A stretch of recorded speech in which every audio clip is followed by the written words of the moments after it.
ಕುಮಾರವ್ಯಾಸರು ಬರೆದಿರುವ ಸುಪ್ರಸಿದ್ಧಿಗಳಲ್ಲಿ ಪ್ರಸಿದ್ಧಿಯನ್ನು ಪಡೆದಿರುವಂತಹ ಕೃತಿ ಎಂದರೆ ಕರ್ನಾಟ ಭಾರತ ಕಥಾಮಂಜರಿ. ಈ ಕಥೆಯಲ್ಲಿ ಉದ್ಯೋಗ ಪಾರ್ವ ಎಂಬ ಭಾಗ ಬರುತ್ತದೆ. ಆ ಭಾಗದಲ್ಲಿ ಬರುವಂತಹ ಒಂದು ಪದ್ಯವೆಂದರೆ ಕೌರವೇಂದ್ರನ ಕೊಂದೆ ನೀನು. ಇಂದು ನಾವು ಇದನ್ನು ನಾಟಕದ ರೂಪದಲ್ಲಿ ಪ್ರಸ್ತುತಪಡಿಸುತ್ತಿದ್ದೇವೆ. ಪಾತ್ರಗಳ ಪರಿಚಯ.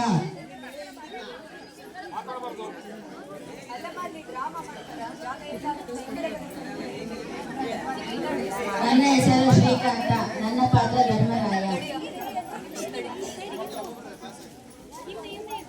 ನನ್ನ ಹೆಸರು ಚೈತನ್ ಕುಮಾರ್. ನಾನು ಮಾಡ್ತಿರೋ ಪಾತ್ರ ಭೀಮಾ. ನನ್ನ ಹೆಸರು ಕೃಷ್ಣ. ನನ್ನ ಪಾತ್ರ ಅರ್ಜುನ. ಬೆಳಗಿನ ಶುಭೋದಯಗಳು. ನಾವು ಮಾಡುತ್ತಿರುವ ಪಾತ್ರ ಇವತ್ತು ನಟನ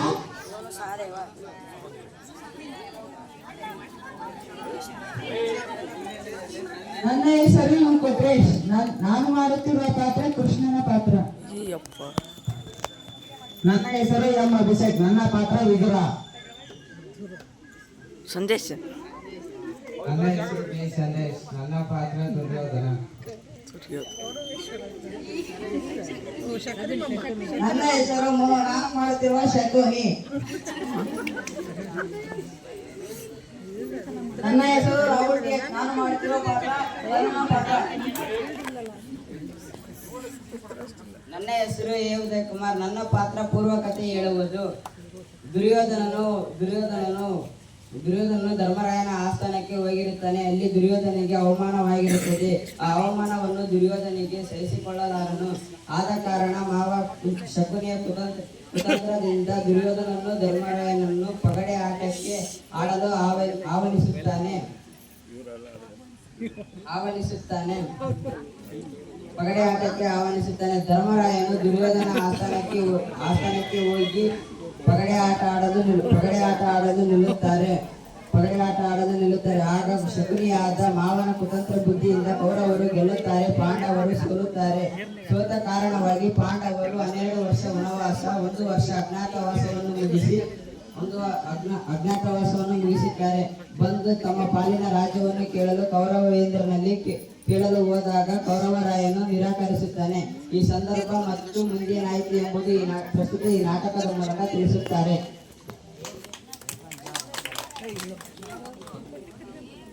ದೃಶ್ಯ ಒಂದು.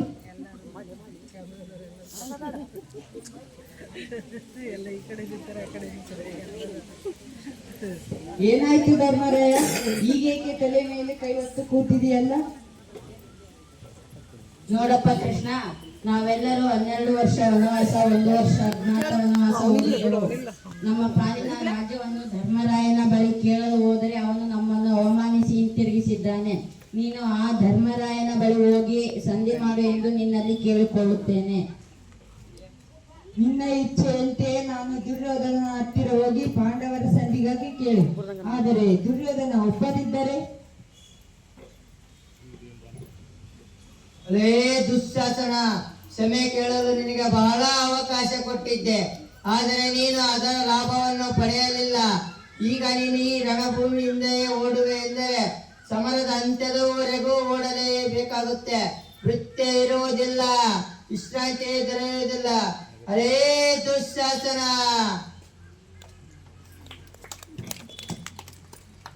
ಪಾಂಚಾಲಿಗೆ ಮಾಡಿದ ಅಪಮಾನವನ್ನು ನೋಡಿದರೆ ರಕ್ತದ ಧಾರೆಯೇ ಹರಿಯುತ್ತದೆ. ಕತ್ತರಿಸಿದ ಮಸ್ತಕಗಳ ರಾಶಿಯೇ ಬೀಳುತ್ತವೆ. ಶಿವನ ರುದ್ರ ತಾಂಡವನ್ನು ನಡೆಯಲು ಮಹಾಸಂಗ್ರಾಮವೇ ಆಗುವುದು, ಮಹಾಭಾರತವೇ ನಡೆಯುವುದು.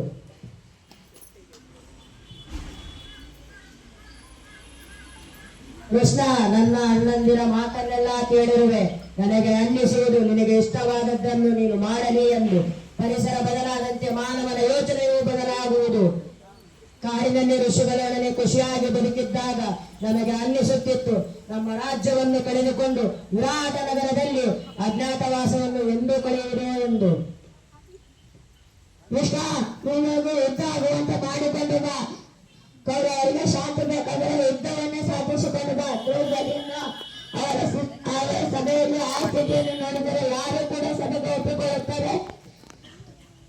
ನಾನು ಅಣ್ಣಂದರಿಗೆ ಬೇಕಾದರೆ ಸಂಧಿಯನ್ನು ಮಾಡಿಕೊಂಡು ಬರಲೆ, ಸಂಧಿಯನ್ನು ಮಾಡಿಕೊಂಡು ಬರಲೆ. ಅವರಿಗೆ ಶಾಂತಿ ಬೇಕಾದರೆ ಯುದ್ಧವನ್ನು ಸಾಧಿಕೊಂಡು ಬರಲೆ.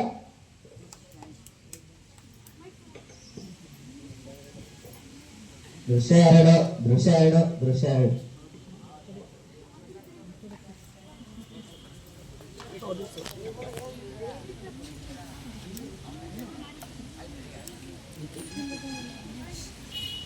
ಇದೀರಾ ಇದೀರಾ ಇದೀರಾ? ಕೃಷ್ಣರಾಜ ಒಡೆಯರು, ಸ್ವಾಗತ ಸ್ವಾಗತ.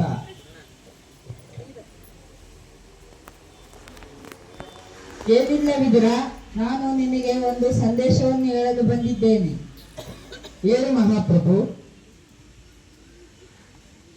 ಏನೆಂದರೆ ನೀನು ದುರ್ಯೋಧನನ ಹತ್ತಿರ ಹೋಗಿ ಪಾಂಡವರ ಸಂಧಿಗಾಗಿ ದುರ್ಯೋಧನನೊಂದಿಗೆ ಒಂದೆರಡು ಮಾತುಗಳನ್ನು ಹೇಳು. ಆಯ್ತು ಮಹಾಪ್ರಭು.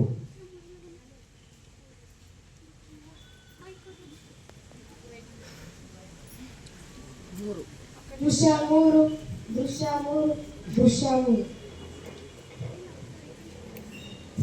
ಓ, ದುರ್ಯೋಧನನ ಅರಮನೆಗೆ ಹೋಗಿ ಬಹಳ ದಿನವಾಯಿತು. ಈಗ ಸಮಯ ಬಂದಿದೆ, ಹೋಗಿ ಬರುವೆನು. ಓ ದುರ್ಯೋಧನ, ಭೋಜನವಾಯಿತೆ? ಏ ವಿದುರ, ನಿನಗೆ ಕೊಟ್ಟಿರುವ ಸಲಹೆ ಹೆಚ್ಚಾಯಿತೆ. ಆ ಕೃಷ್ಣ ನಿನ್ನ ಮನೆಯ ಬಾಗಿಲು ತುಳಿದಿದ್ದಾನೆಂದು ಸೊಕ್ಕೆ ನಿನಗೆ. ನೀನು ಆಳಾಗೆ ಇರಬೇಕು, ಅರಸನಲ್ಲ. ನಿನ್ನ ಸ್ಥಾನ ಎಲ್ಲಿಯೇ ಅಲ್ಲಿಯೇ ಇರಬೇಕು, ಇಲ್ಲಲ್ಲ.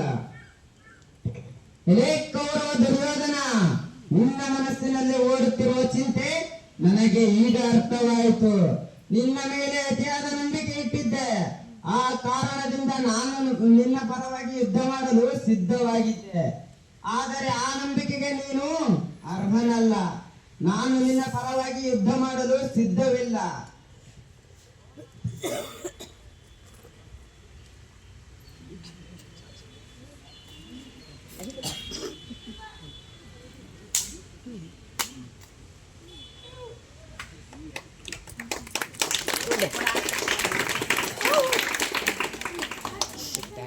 ದೃಶ್ಯ 4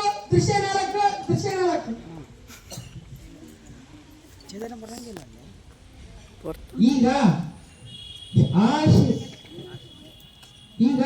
ಆ ಶಿವನಿಂದ ಬಿರುದನ್ನು ಪಡೆದ ವಿದುರನನ್ನೇ ಯುದ್ಧದಿಂದ ಮುಖಗೊಳಿಸಿದೆ. ಈಗ ನನ್ನ ಅಸ್ತ್ರ ಕರ್ಣನನ್ನು ಯುದ್ಧದಿಂದ ಹೊರಹಾಕಿದರೆ ಅರ್ಧ ಯುದ್ಧ ಪಾಂಡವರೇ ಗೆದ್ದಂತೆ.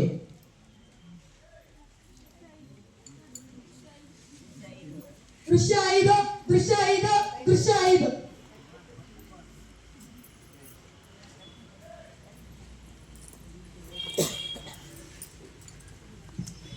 ಬಾ ಕರ್ಣ, ನನ್ನ ರಥದಲ್ಲಿ ಕೂರು ಬಾ. ಅಲ್ಲ ಪ್ರಭುಗಳೇ, ಒಂದು ರೀತಿ ನಾನು ಪ್ರಬುದ್ಧ, ನಿಮ್ಮ ಸರಿ ಸಮನಾಗಿ ನಿಲ್ಲುವುದು ಸರಿಯೇ?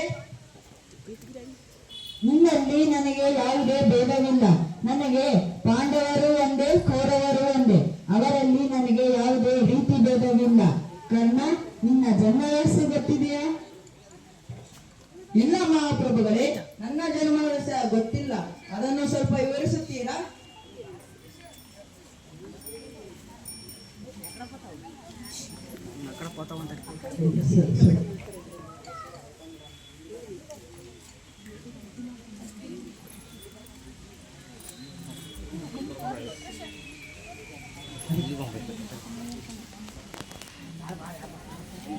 ಕರ್ಣ, ಹೇಳುವೆ ಕೇಳು. ಕುಂತಿಯು ಲಲನೆಯಾಗಿದ್ದಾಗ ಪಡೆದ 5 ವರಗಳಲ್ಲಿ ಸೂರ್ಯನ ನಮಸ್ಕಾರ ಮಾಡಲು ಹೋದಾಗ ಜನಿಸಿದವನು ನೀನು. ಯಮನವರ ಪ್ರಸಾದದಿಂದ ಜನಿಸಿದವನು ಧರ್ಮರಾಯ. ವಾಯುವಿನವರ ಬಲದಿಂದ ಜನಿಸಿದವನು ಕಲಿಭೀಮ. ಇಂದ್ರನವರ ಬಲದಿಂದ ಜನಿಸಿದವನು ಅರ್ಜುನ. ಅಶ್ವಿನಿ ದೇವತೆಗಳ ಬಲದಿಂದ ಜನಿಸಿದವರು ನಕುಲ ಸಹದೇವರು. ಕುಂತಿಯು ಕೆಲವು ಕಾರಣಾಂತರಗಳಿಂದ ನಿನ್ನನ್ನು ನದಿಗೆ ಬಿಡಬೇಕಾಯಿತು. ನಿಜವಾಗಿಯೂ ಹಸ್ತಿನಾಪುರದ ರಾಜನಾಗಬೇಕಾದವನು ನೀನು. ಈಗಲೂ ನನ್ನ ಮಾತನ್ನು ಕೇಳಿದರೆ ನಿನ್ನನ್ನು ಹಸ್ತಿನಾಪುರದ ರಾಜನನ್ನಾಗಿ ಮಾಡುವೆ. ನೀನು ಹಸ್ತಿನಾಪುರದ ರಾಜನಾದರೆ ನಿನಗೆ ಕೌರವರು ಮತ್ತು ಪಾಂಡವರು ನಿನ್ನನ್ನು ಗೌರವಿಸುವರು. ಏ ಕರ್ಣ, ನೀನು ಹಸ್ತಿನಾಪುರದ ರಾಜನಾದರೆ ಎಡಭಾಗದಲ್ಲಿ ಕೌರವರ ಕಡೆ, ಬಲಭಾಗದಲ್ಲಿ ಪಾಂಡವರ ಪಡೆ, ಮುಂದೆ ಇತರೆ ರಾಜರುಗಳು ನಿನ್ನನ್ನು ಗೌರವಿಸುವರು. ಯಾಕೆ ಮೌನಿಯಾಗಿ ನಿಂತಿರುವ ಕಾರಣ? ಉಚಿತನ ಬೇಡ, ನನ್ನ ಮಾತನ್ನು ಕೇಳು. ಹಾ ದುರ್ಯೋಧನ, ಎಂದಲನ್ನು ನೆಕ್ಕುವುದು ನಿನಗೆ ಕಷ್ಟವಲ್ಲವೇ? ನನ್ನ ಮಾತನ್ನು ಕೇಳು, ಹಸ್ತಿನಾಪುರದ ರಾಜನಾಗುವೆ. ಕರ್ಣ, ನನ್ನ ಮಾತನ್ನು ಕೇಳು. ಏ ಕಪಟ ಮಾಧವ, ನೀನು ನನಗೆ ಆಸೆಯನ್ನು ತೋರಿಸುವೆಯ, ಆದರೆ ನನ್ನನ್ನು ಒಬ್ಬ ಸೂತ ಪುತ್ರನೆಂದು ನೋಡದೆ ನನ್ನ ಗೆಳೆಯನಾದ ದುರ್ಯೋಧನನು ನನ್ನನ್ನು ಕರೆತಂದ, ಬೆಳೆಸಿದ, ದೊಡ್ಡವನನ್ನಾಗಿ ಮಾಡಿದ. ಆದರೆ ನಾನು ದುರ್ಯೋಧನನಿಗೆ ಒಂದು ಮಾತು ಕೊಟ್ಟಿರುವೆನು. ನಾನು ಅವನ ಶತ್ರುಗಳಾದ ಪಾಂಡವರ ಶಿರವನ್ನು ಕಡೆದು ಅವನ ಪಾದಕ್ಕೆ ಅರ್ಪಿಸುವೆನು. ಅವನಿಗೆ ಯಾರು ಮಿತ್ರರು ಅವರು ನನಗೂ ಮಿತ್ರರು, ಅವನಿಗೆ ಯಾರು ಶತ್ರುಗಳು ಅವರು ನನಗೂ ಶತ್ರುಗಳು. ಅವನಿಗೆ ಯಾರಾದರೂ ಹೊಗಳಿದರೆ ನನಗೂ ಹೊಗಳಿದಂತೆ, ಅವನಿಗೆ ಯಾರಾದರೂ ತೆಗಳಿದರೆ ನನಗೂ ತೆಗಳಿದಂತೆ.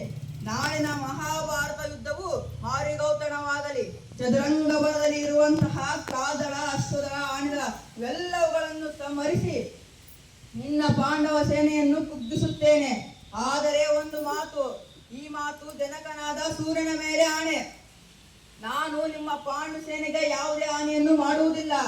ಸಮಯ ಬಂದರೆ ನನ್ನ ಪ್ರಾಣವನ್ನು ದುರ್ಯೋಧನನಿಗೋಸ್ಕರ ಸಮರ್ಪಿಸಿಕೊಳ್ಳುತ್ತೇನೆ, ಆದರೆ ಪಕ್ಷವನ್ನು ಬದಲಾಯಿಸುವುದಿಲ್ಲ.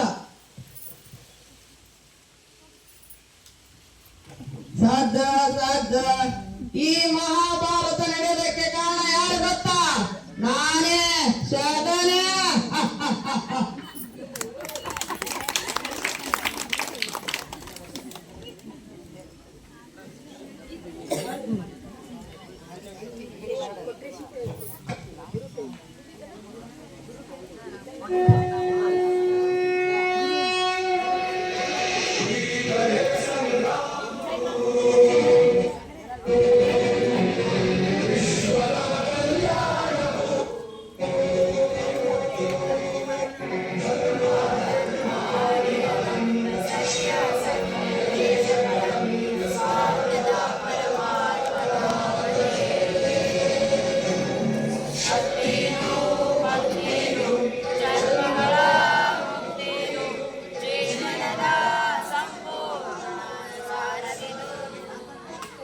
ಹೃದಯದ